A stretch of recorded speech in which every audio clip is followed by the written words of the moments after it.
Hi, welcome to What the Flick. I'm Christy. This is Alonzo. It's a very slow week, mid-February, heading into the Oscars. So we're going to play catch up with a movie called The Red Turtle, which is this really beautiful animated film. It's up for the Oscar for Best Animated Feature, and it's been out for a few weeks, and we saw it many months ago to prepare ourselves for LA Film Critics voting, and so we can talk about it now. Please describe it. Sure. So this is a Studio Ghibli film, but it's actually directed by a Dutch animator named Michael Dudok de Wit, and sorry if I got that name wrong. And it's a silent film, right? There's no. I mean, there are some noises. Yeah, there's no dialogue. There's no dialogue. It's about a man on a deserted island. He tries to escape the island, but every time he builds a raft, it is destroyed by a giant red turtle. And then one day the red turtle comes ashore, and he tries to attack it as a form of revenge. And then things happen. Take a look.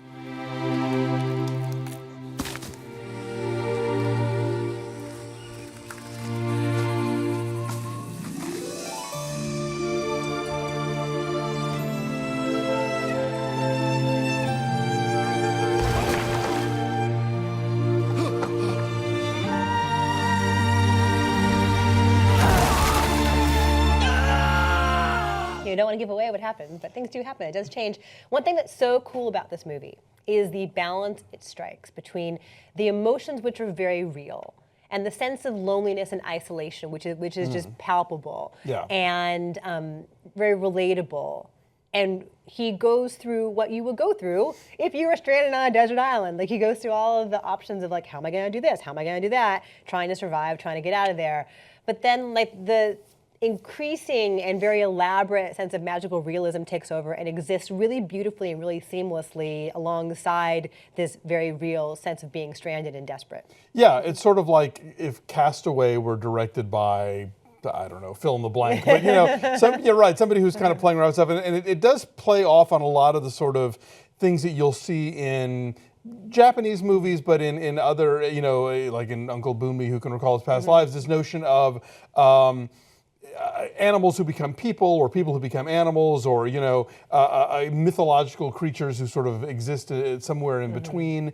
And it's a really gorgeous story. I mean, like, it's the kind of movie that comes along every so often to remind you, oh yeah, cell animation. Let's not get rid of that, please. It's so beautiful because it's like this sort of series of watercolors, and yeah, it's gorgeous to look at, and narratively kind of takes you off in these, like you said, these sort of parallel directions. On the one hand, the very kind of the realism of the situation and how somebody would cope with it, but then these sort of mystical elements that also play into the survival story. And it's a really, for a film that is not made by, or even sort of directly supervised by either Miyazaki or Takahata, it totally feels like a Ghibli movie in terms of visually the sort of the clean lines and the really the way that they use the colors, how they can be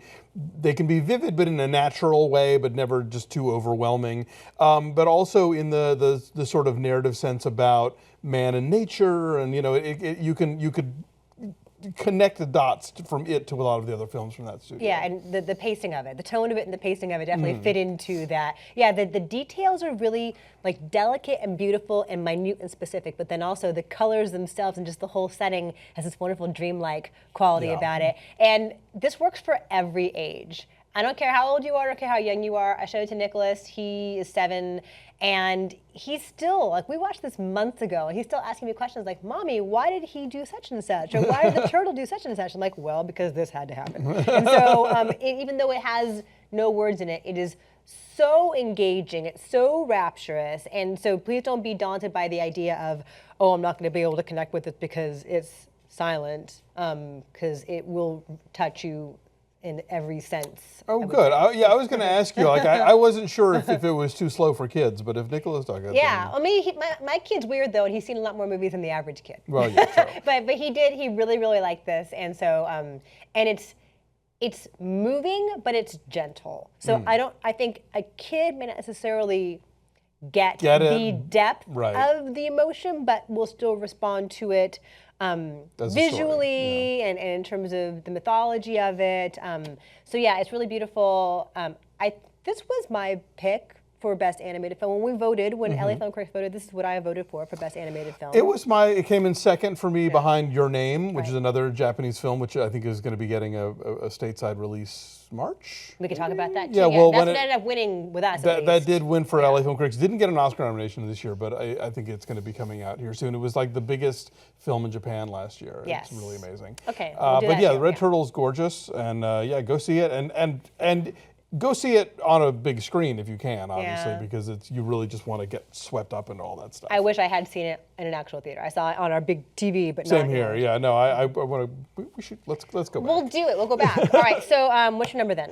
Give it a 9. I'm saying 9.4. So our number is a 9.2. Is it 93% on the tomato meter? So all right in there. So there are good things to be found in February after all. Bye.